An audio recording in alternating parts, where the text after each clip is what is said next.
Should you make a New Year's resolution? Hi, I'm Mike Mason. This is the Immortal Combat Podcast. The Immortal Combat Podcast is the podcast arm of Very Christie. Very Christie is a Catholic lay apostolate devoted to help men attain the full stature of Christ by growing strong in mind, body, and spirit. If you'd like to learn more about our work, you can check us out online at verychristie.com and stjosephsociety.org. All right, gentlemen, happy New Year to all of you and happy Friday. I'm sure for many of us, I know it's true for me. This is my first full week back from work. It's kind of good to get back in routine, to be honest with you. But if you're in the same boat as I am, you're probably a little tired at this point too. So only have one more day to go and you're all out. So I want to wish all of you guys a Merry Christmas and a Happy New Year. We, of course, are still we're past the 12 days of Christmas at this point, but we are still in the Christmas season. So keep those trees up for a little bit longer as we finish up this great season. So what I want to talk about this week with the New Year's is a New Year's resolution. Now, one resolution, a friend told me I should start doing at these Friday podcasts, is reminding you guys to hit the like button, the subscribe button, notification, all that sort of stuff. I never say these things. If you're on YouTube, especially listening to this, I always forget to say this stuff, but please do that. It'll help grow the channel a little bit. Every spring we start reaching out to new priests to work with and new leaders at Catholic schools to try expand the work we're doing at St. Joseph Society and Very Christie. And so if maybe some guy stumbles across this because you hit the like button and subscribed and such, that would help us greatly. So if you can do that, I'm going to try to, one of my resolutions, try to remember to remind you guys of that, but I'll keep it brief in the future. But all right, now that that's set aside. Okay, New Year's resolution, should you make one? Yeah, I like New Year's resolutions. Now, I heard a study last week that the most common New Year's resolution is to get in shape, which is fine. You know, here at the St. Joe Society and here in Via Christi, we think exercise is a religious devotion. We encourage men as a form of mortification, maybe even penance, depending on how things over Christmas went, to exercise. I think it's a great way to do mortification that not only helps you become more disciplined, it can also be a religious activity as well, because as we discipline our appetites, as we build that fortitude, we start to become more Christ-like, okay? And the benefit of doing is it's painful and difficult, which is good for us, but it also helps us in all areas of life. So a lot of people do exercise once. So if that's you, awesome. That's great. I heard a statistic, though, but by February 1st, 80% of people have already abandoned their goal. Yikes, okay? Not good. What I thought we'd talk about this week is some suggestions for setting goals. Nothing I'm going to say is new. These are things I've said in the past. These may be things you guys have heard before, but if you're like me, it's sometimes repetition's helpful. And I need those gentle reminders. So this is going to be a gentle reminder. The other reason why I want to talk about resolutions, setting a year-long resolution isn't quite the best way to go about it. Now, I'm not opposed to long-term goals. Those are fine. But we need to break down our goals into shorter periods. Now, this year it works out really well. So if you already made some resolutions, good for you. If you're a weekend and still keeping them, good for you. Okay, keep it up. But a couple dates I want to bring to your guys' attention, I'm going to discuss in the future on these Friday episodes. First, Lent starts on February 18th. Okay. Easter is on April 5th this year. So April 5th is Sunday. So that is, I'm actually going to double check that it is April 5th. Yes, April 5th is Easter Sunday. February 18th is Ash Wednesday. Septuagesima Sunday, and I'll talk more about this in a couple weeks. Septuagesima was a season. Septuagesima means 70. So you have the 40 days from Ash Wednesday to Easter Sunday, the symbolic 40 days. You have the 70, 50, and 60 Sundays before. These were a pre-Lenten liturgical season in the old calendar to prepare us for Lent. I love it. Okay. I think it's great. I still mark it on my calendar each year because it helps me start ramping up. Septuagesima Sunday is on February 1st. Okay. So this works well. So if most people abandon their goals by February 1st, well, what's sweet for us is we have Septuagesima Sunday to reamp. So if you set some resolutions, sweet, finish them on through January. Septuagesima Sunday, you can kind of, maybe you have to change or tweak some goals. Maybe you want to intensify them. Awesome. It'll also give you about a 2.5 week period for you to prepare for Lent.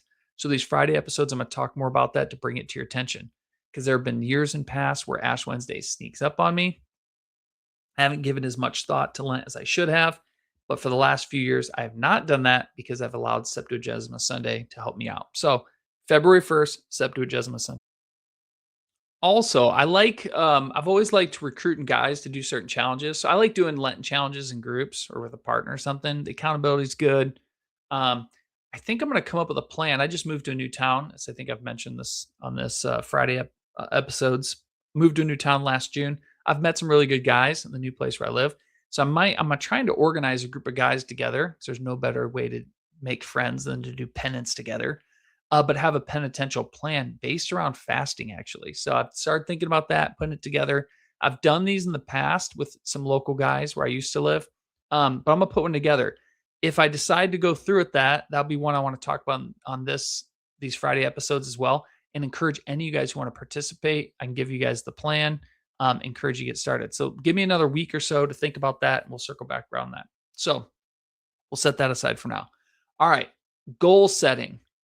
1 Corinthians chapter 9, verses 24 through 27, St. Paul says this: Do you not know that in a race the runners all compete, but only one receives the prize? Run in such a way that you may win it. Athletes exercise self control in all things. They do it to receive a perishable wreath, but we an imperishable one. So I do not run aimlessly, nor do I box as though beating the air, but I punish my body and enslave it, so that after proclaiming to others, I myself should not be disqualified. Men, we are in a race to eternal life. We have an enemy, okay? And we need to contend for the faith. We need to fight the good fight of faith. We need to exercise discipline so as to attain eternal life. God made human beings to have a desire to achieve goals. Now, goals can be final and they can be intermediate. Final goals are things that bring an activity to a close, say our lives. The final goal of our lives is to get to heaven. God willing, if we all get to heaven, we're done. We've arrived. Okay. Intermediate goals are goals that we achieve on the way to the final goal. So if the final goal is to win the national championship in football, the intermediate goal would be to win your game on Saturday or to have a good practice, so on and so forth. Okay. So God made us to do this. Okay. Function well. Now, goal setting is really, really, really important. Now, when you set goals, there's the standard acronym of SMART, which we'll talk about this week, and then I'll have some more comments for goal making in the weeks to come. But when we set goals, we want to be smart about it. Now, SMART is an acronym that means specific, measurable, actionable, realistic, and time bound. Okay. Good goals are SMART goals, right? Now, what does the S in SMART stand for? Specific. Okay. So a lot of people have the goal, say, well, this year I'm going to get in shape. Okay. That is not a specific goal. It's vague. You can't tell if you're making any progress or not. A good goal is specific. You say, I want to increase my bench press by 20 pounds by June 1st. Or right now I run an 8-minute mile. In 3 months, I want to run a 6-minute mile. That's a specific goal. Okay. Along with specific, it needs to be measurable. So a bad goal is I just want to be a better student. Good goal would be I'd want to turn into all my assignments. A good goal could be, sometimes we're rolling in late to mass on Sundays as a family because, I'm dropping the ball a little bit, getting everybody moving. This year, we're not going to be late to any masses. In fact, we're going to show up 10 minutes early. That's a specific and measurable goal because you can tell whether you did it or not. Okay. Goals need to be actionable. So someone might have the goal to say, this guy, I want to work on my spiritual life so I can get closer to God. I've heard lots of people say this before. That's not helpful. It's got to be an action you do. So I'm going to read my Bible every morning.